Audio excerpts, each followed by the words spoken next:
ഇപ്പോൾ നാം ശ്രമിച്ചുകൊണ്ടിരിക്കുന്നത് മോർണിംഗ് വോയിസ് എന്ന ആത്മീയ ശുശ്രൂഷയാണ്. ഇന്ന് ഉൽപ്പത്തി പുസ്തകത്തിൽ നിന്നും കർത്താവിൻ്റെ ദാസൻ ജെയിംസ് എം തോമസ് നെടുമ്പാശ്ശേരി ധ്യാനചിന്തകൾ പങ്കുവയ്ക്കുന്നു. ഉൽപ്പത്തി പുസ്തകം 37 അധ്യായത്തിലേക്ക് പ്രാർത്ഥനയോടെ നാം പ്രവേശിക്കുകയാണ്. അങ്ങ് ശ്രദ്ധിക്കുന്നത് മോർണിംഗ് വോയിസ് എന്ന ആത്മീയ ശുശ്രൂഷയാണ്. ഉൽപ്പത്തി പുസ്തകത്തെ അധികരിച്ചുള്ള 272 എപ്പിസോഡിലേക്ക് ഹാർദമായ സ്വാഗതം. 37 അധ്യായം ഉൽപ്പത്തി പുസ്തകം 1 വാക്യം. യാക്കോബ് തൻ്റെ പിതാവ് പരദേശിയായി പാർത്ത ദേശമായ കനാൻ ദേശത്ത് വസിച്ചു. 2 വാക്യത്തിൽ യോസേഫിൻ്റെ വംശപാരമ്പര്യം എന്തെന്നാൽ, ഈ അധ്യായം ആരംഭിക്കുന്നത് യാക്കോബിൻ്റെ പേരോടുകൂടെയാണ്. എന്നാൽ ഈ അധ്യായത്തിൽ നിറഞ്ഞു നിൽക്കുന്നത് വാസ്തവത്തിൽ യോസെഫാണ്. ഭക്തനായ യോസെഫിൻ്റെ ചരിത്രത്തിന് ദൈവത്തിൻ്റെ പരിശുദ്ധാത്മാവ് തുടക്കം കുറിക്കുകയാണ് 37 അധ്യായം ഉൽപ്പത്തി പുസ്തകത്തിൽ. നാം വ്യക്തമായി ഓർക്കേണ്ടുന്ന ഒരു വസ്തുതയുണ്ട്. 37 അധ്യായം മുതൽ 50 അധ്യായം വരെ നീണ്ട അധ്യായങ്ങളിൽ യോസഫ് നിറഞ്ഞു നിൽക്കുകയാണ്. അതിന് ഞാൻ ഇങ്ങനെ പ്രസ്താവിക്കുവാൻ ആഗ്രഹിക്കുന്നു.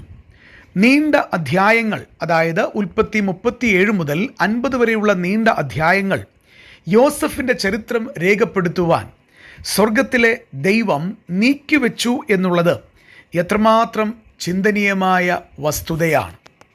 ഈ അധ്യായങ്ങളിലെല്ലാം യോസഫിനെക്കുറിച്ചുള്ള പരാമർശങ്ങൾ വ്യത്യസ്തമായ തലത്തിൽ ദൈവാത്മാവ് രേഖപ്പെടുത്തിയിട്ടുണ്ട്.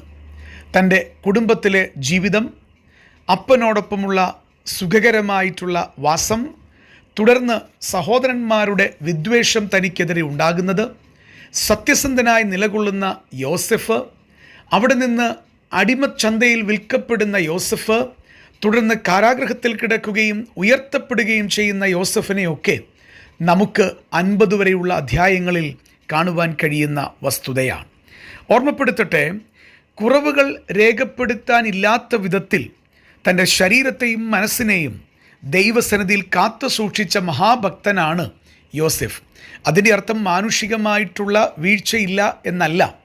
എന്നാൽ ദൈവസന്നിധിയിൽ തന്നെത്താൻ വിശുദ്ധിയോടെ സൂക്ഷിക്കുവാൻ വളരെ ശ്രദ്ധയോടെ ജീവിച്ച മനുഷ്യനാണ് യോസെഫ്. യോസഫിനെക്കുറിച്ചും ദാനിയേലിനെക്കുറിച്ചും നമുക്ക് ഇത്തരത്തിൽ ചിന്തിക്കുവാൻ കഴിയുന്നുണ്ട്. എന്നാൽ ഈ 2 പേരും അവരുടെ ജീവിതത്തെ ദൈവസന്നിധിയിൽ ജാഗ്രതയോടെ സൂക്ഷിച്ചു എന്നുള്ളതാണ്. പ്രിയപ്പെട്ടവരെ, സ്വർഗത്തിലെ ദൈവം നൽകുന്ന ഈ ബോധ്യം നമുക്കുണ്ടാകണം. എന്താണത്? പഴയ നിയമ ഭക്തനായ യോസഫിന് ഉണ്ടായിരുന്ന ബോധ്യം. അത് മറ്റൊന്നല്ല, തൻ്റെ ശരീരം ദൈവത്തിൻ്റെ ആലയമാണ് എന്നുള്ള വലിയ ബോധം ദൈവത്തിൻ്റെ ആത്മാവ് യോസഫിന് നൽകുകയുണ്ടായി. പ്രിയപ്പെട്ടവരെ, ആ ബോധത്തിനനുസരിച്ച് തൻ്റെ ജീവിതത്തെ ക്രമീകരിക്കുകയും പരീക്ഷണങ്ങൾ ആഞ്ഞടിച്ചിട്ടും വിശുദ്ധിയിൽ നിലനിൽക്കുകയും ചെയ്ത മഹാഭക്തനാണ് യോസഫ് എന്നുള്ളത് എത്ര അനുഗ്രഹീതമായ വിഷയമാണ്. എഴുതിയ 1 ലേഖനം 3 അധ്യായത്തിലും 6 അധ്യായത്തിലും ആവർത്തിക്കുന്ന വസ്തുത ഇതുതന്നെയാണ്. നാം ഓർക്കുന്നത് പോലെ ദൈവത്തിൻ്റെ ദാനമായി നമ്മിലിരിക്കുന്ന പരിശുദ്ധാത്മാവിൻ്റെ മന്ദിരമാണ് നമ്മുടെ ശരീരമെന്നും നമ്മെ വിലയ്ക്ക് വാങ്ങിയിരിക്കയാൽ നാം നമുക്കുള്ളവരല്ല എന്നും കർത്താവ് നമ്മളെ ഓർമ്മപ്പെടുത്തുന്നുണ്ട്. തന്നെയുമല്ല, നമ്മുടെ ശരീരങ്ങൾ കൊണ്ട് ദൈവത്തെ മഹത്വപ്പെടുത്തുവാനും കർത്താവ് നമ്മെ ബുദ്ധി ഉപദേശിക്കുന്നുണ്ട്. ഇവിടെ നോക്കുക, യോസഫ് എന്ന പഴയ നിയമ ഭക്തൻ യൗവന പ്രായത്തിൽ തന്നെ തനിക്ക് നേരിടേണ്ടി വന്ന പരീക്ഷ അതൊട്ടും ചെറുതായിരുന്നില്ല.